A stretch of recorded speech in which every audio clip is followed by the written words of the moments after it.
Brothers and sisters from other misters, Sport Like It Is reassembles as part of the festive collective. My name is Ed, and I brought with me Dr. Funkenstein himself, the future Richard Maspero.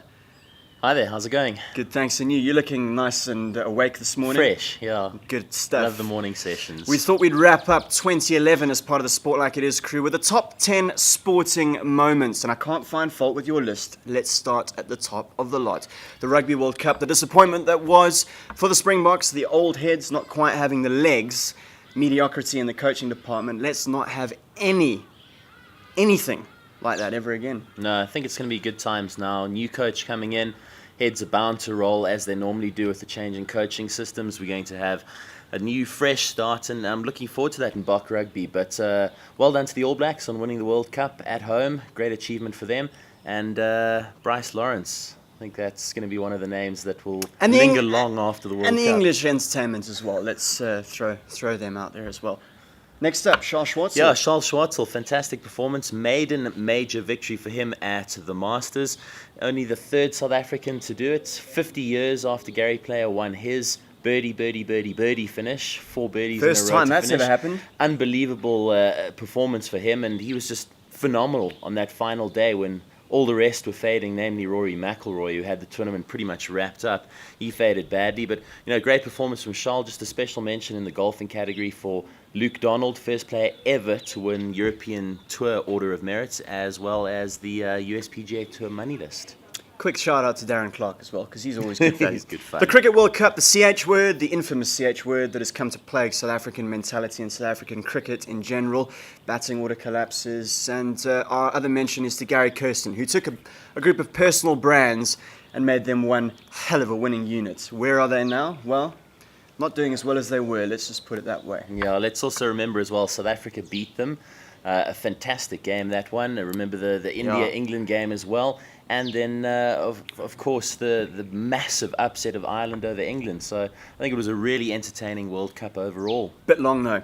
Yeah. Moving on to Novak Djokovic. If anything described this individual, the Serb, brutal dominance. A record here, 43 matches that he won on the trot, 70-5 win-loss record this year. Truly remarkable. 3 of the 4 Grand Slams, 10 ATP Tour titles, and he just won the ITF, the International Tennis Federation World Championship. So well done to Novak Djokovic. Sebastian Vettel, another man, brutal dominance. Yeah, unbelievable year. We've had 2 dominant champions in tennis and in F1. Sebastian Vettel was just unstoppable. That Red Bull car of his is brilliant. What was it, 11 wins this season? He was just in another league altogether.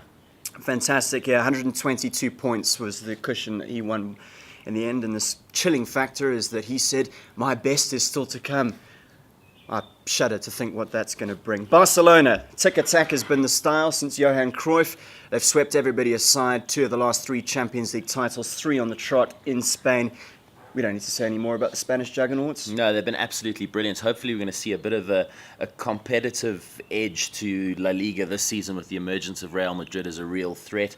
Hopefully it's going to be a very entertaining season as it wraps up next year. Setting the sports yardstick. They've done very nicely indeed. The Reds, a 33% increase in rugby participation figures year on year in Queensland. Can you believe that?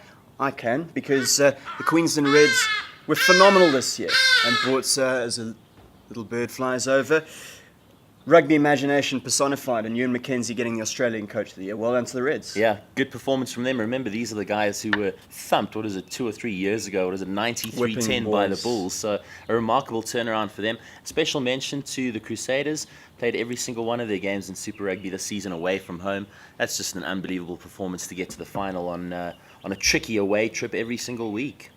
Number 8 on our merry list, another rugby side, a side that embodied cohesion. John Mitchell stabbed in his home in October 2010, stuck to his principles, stuck to Johannesburg, and created a winning unit and a winning force out of the Golden Lions. First time in, 11 years that they won the Currie Cup. Yeah, completely dominated the Sharks in the final. Unbelievable performance. And Province in the semi as well. Yeah, they were great. And not the most talented of sides that you'll ever likely to see run out onto a rugby field. But, man, as you say, they played together well as a unit. Moving along to Oscar Pistorius, the man known for his ability, not his disability. Phenomenal individual, the Blade Runner, the Paralympian looking to become an Olympian, and we are fully behind him. aren't we? Yeah, he's already run one Olympic qualifying time. Needs to do that again in the new year, and hopefully we'll see him at the London Games. It'd just be unbelievable to see him competing against the able-bodied athletes there. Just quickly throwing out that the M4 motorway in the UK, at one point of the motorway, there's a massive poster with Oscar Pistorius. So not only is he a phenomenal athlete, but he's also a poster pin-up as well. Well done to the man. And finally, the resurgence of Test cricket as we go into the Sri Lanka, South Africa little series that's coming along shortly. First time in a quarter of a century that the New Zealand cricket team has won across the Tasman, and the first time in 18 years that they beat Australia. That Test match in Hobart was sensational. Yeah, 7 runs they won by. It was just an unbelievable finish to the Test. We saw what happened with India, the West Indies. That was another great result there. And of course, SA Australia, those 2 Test matches just were unbelievably popular in terms of the way they finished and in terms of the cricket they delivered. So very optimistic about Test cricket. Everybody's been saying it's dying, but I think we're looking forward to a more positive outcome from Test cricket in the new year. And there's been plenty of talk of day-night Test matches as well. Could you imagine that? I can't. Stick to the sun, people. Yeah. Stick to the sun.